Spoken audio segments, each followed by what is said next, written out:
Today's number is 73, as in 73%. 73% of executives now say at least some of their AI investments fell short of expectations over the last 12 months, per a global survey of 2,850 business leaders released yesterday morning. Hang on to that number for a moment. We'll get to it here momentarily. Well, it's Wednesday. Happy hump day. We're almost halfway there, folks.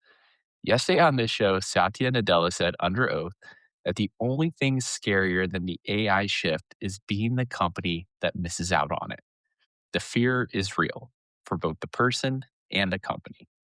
Today, the data on whether anyone is actually winning that shift has finally landed, at least a little bit with some context. 3 out of 4 executives looked at their own AI work over the last year and said, we're not there yet. We'll get to that here in just a moment. I'm Don Michalik, and this is your morning intelligence for Wednesday, May 13th, 2020.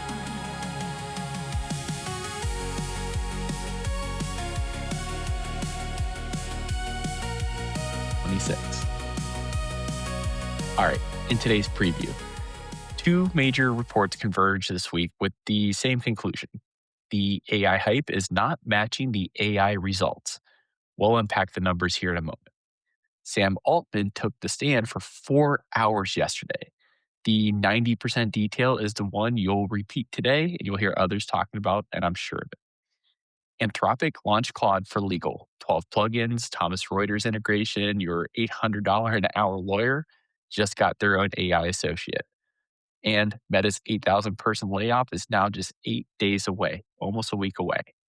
And the chief AI officer is officially the fastest growing C suite role in modern tech history. And 93% of those same executives say it's not working anyways. And we also have Google announcing a laptop with a literal glow bar. We'll get to it here in a moment. All right, let's kick off with today's lead story. 2 reports landed within 48 hours of each other this week. Different methodology, different samples, but same answer. Per a report released yesterday from GP, the 2026 AI at Work report, a survey of 2,850 business leaders across 6 global markets, say this: 73% of executives say at least some of their AI investments fell short of their expectations over the last 12 months. 3 out of 4. Of the leaders who spent the last year telling boards, telling shareholders, telling employees that AI is a strategy, 3/4 of them are saying, we fell short on that. The same survey found nearly 70% of those executives are prepared to scale back AI budgets if goals are not met this year. And here's the line that puts a name on it. Per GP, 75% of surveyed executives say their AI strategy is, quote, more for show than actual internal guidance. One more time. 3 out of 4 executives admitted in a survey that their own AI strategy is mostly performative. Now, let's parallel that with some Gartner information. Gartner surveyed 350 global executives at companies with $1 billion or more in annual revenue. Per the Gartner study covered Monday in Fortune and the Register, about 80% of those companies have made workforce reductions tied to AI. But the punchline came later in the report. The companies that cut the most workforce showed roughly the same financial returns as the companies that cut the least. And in several cases, the companies that cut fewer employees actually performed better. Gartner Vice President Helen Potvin said in a plain language, quote, many CEOs turn to layoffs to demonstrate quick AI returns. This disposition is misplaced, end quote. Why does this story matter? Why are we kicking this off? Why is this the lead? Well, this is the story this audience, I think, has been waiting over 2 months for. For weeks on this show, we have covered company after company announcing AI-sided layoffs. You got Microsoft, Coinbase, PayPal, Cognizant, Meta, Fidelity. The headlines came in faster than any of the analysis could keep up with it. Today, the math is finally here. And the math says this: on average, the layoffs are not producing the returns. If your company cut headcount this year and pointed at AI as the reason, you now have permission to ask your manager what the return actually is. 3 out of 4 executives say the honest answer is, in their own words, it's more for show. That's not me saying it, that's the executive saying it themselves. The bottom line here, well, yesterday the CEO of Microsoft testified that the fear of being the next IBM is real. Today, executives surveyed across 6 countries said 3 out of 4 of them that the AI strategy they have been talking about all year, in their words, is mostly for show. The fear and the receipts are sitting in the same room for the first time. All right, let's go ahead and get in today's rundown. And our first story in the rundown, this comes from CNBC, NPR, NBC News, and I think Fortune also covered this one as well. Anyways, yesterday morning in Oakland, Sam Altman took the witness stand in the Musk versus OpenAI trial. He testified for about 4 hours. The most quotable detail here per Altman's testimony is this: Musk early on proposed taking 90% of OpenAI's equity. Altman testified that he and others on the founding team were, quote, extremely uncomfortable with the idea of Musk as CEO. Altman testified that Musk later tried to, quote, kill OpenAI by launching XAI and poaching talent. He described a hair raising moment when co founders asked Musk what would happen if he had majority control and died. Per Altman, Musk reportedly said control would pass to his children. Altman testified that no single person should control AGI. Closing arguments for this trial are tomorrow. Judge Yvonne Gonzalez Rogers makes the final decision, and an advisory jury verdict is possible as soon as next week. Here's the part of the story to hold on to, though. This trial decides whether the corporate structure underneath ChatGPT, that same ChatGPT that a lot of people use every single day, stays intact or gets unwound. And we could have an answer by this time next week. That is the version of this trial you should be tracking. All right, our second story in today's rundown. This one being aggregated across Bloomberg, TechCrunch, Fortune, and Law.com. Anthropic launched Claude for Legal yesterday, a suite of 12 practice specific plugins: commercial counsel, employment counsel, litigation associates, M&A counsel, plus more than 20 connectors for third party legal platforms. The integration that matters here, Thomson Reuters, one of the 2 dominant backends of legal research in this country, is now connected. For Anthropic, law firms already using Claude on live matters include Freshfields, Quinn Emanuel, Holland Knight, Crosby Legal. Anthropic said more than 20,000 legal professionals signed up for the most recent Anthropic legal webinar. So here's the question that just changed. The next time you get an invoice from outside counsel that says the first draft of agreement, 3.5 hours, what are you actually paying for? 3.5 hours of a first year's associate's time or a Claude prompt and 20 minutes of partner review? Well, to be honest, you don't know yet, but your lawyer probably does. All right. Our third story in today's rundown. This one came from NPR, NextWeb, and I believe CNN as well.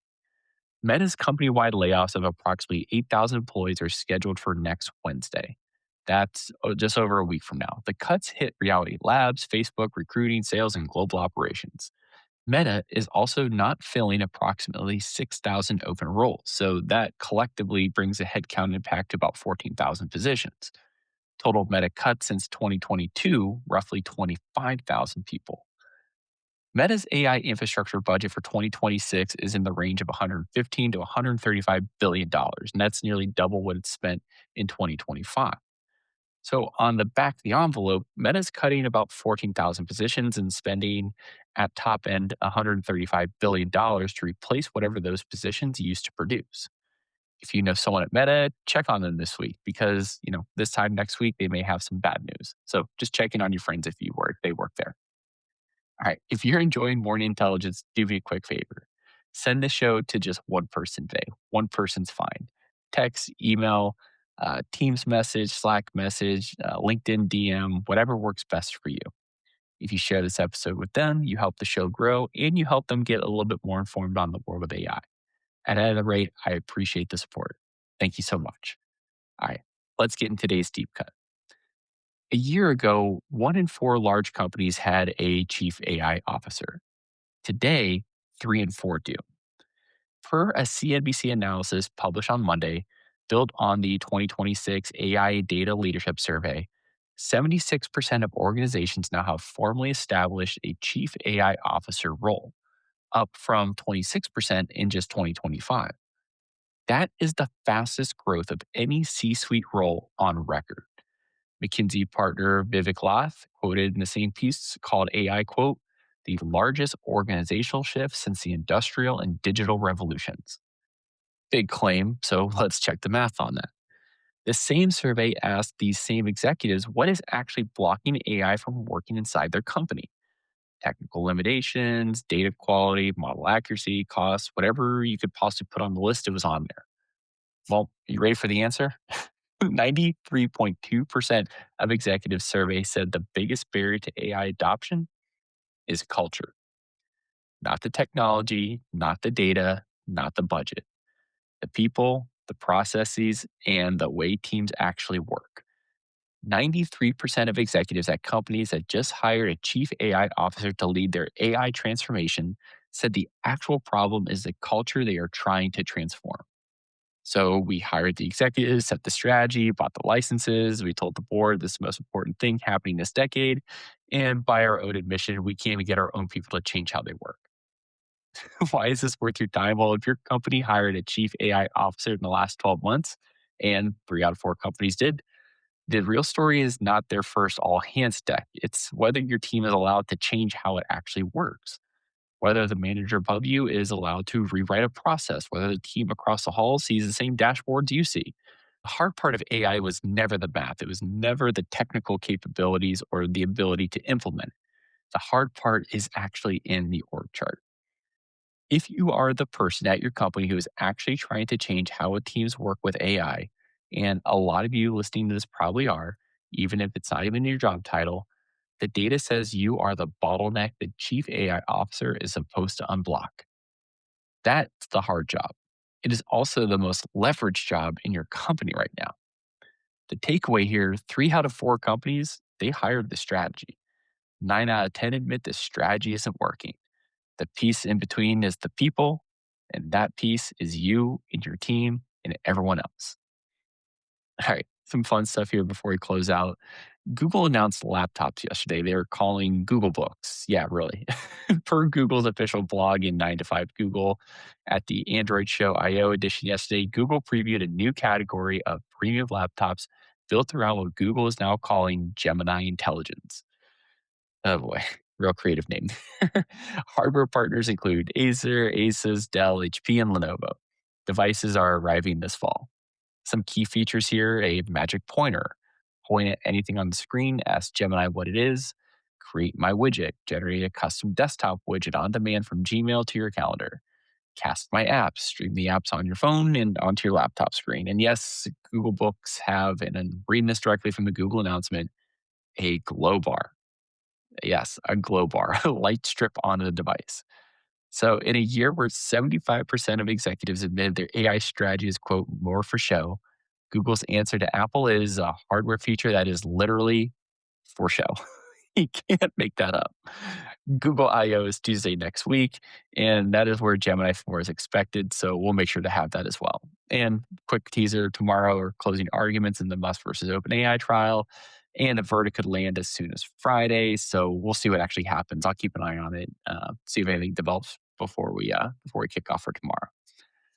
And that's your morning intelligence for Wednesday, May 13th, 2026. If you like what you heard, hit subscribe from wherever you're listening. Send this episode to one person who keeps asking you, hey, what's going on in the world of AI? You know who they are. I'm Don Michalik. Thank you so much for listening and have a great rest of your Wednesday.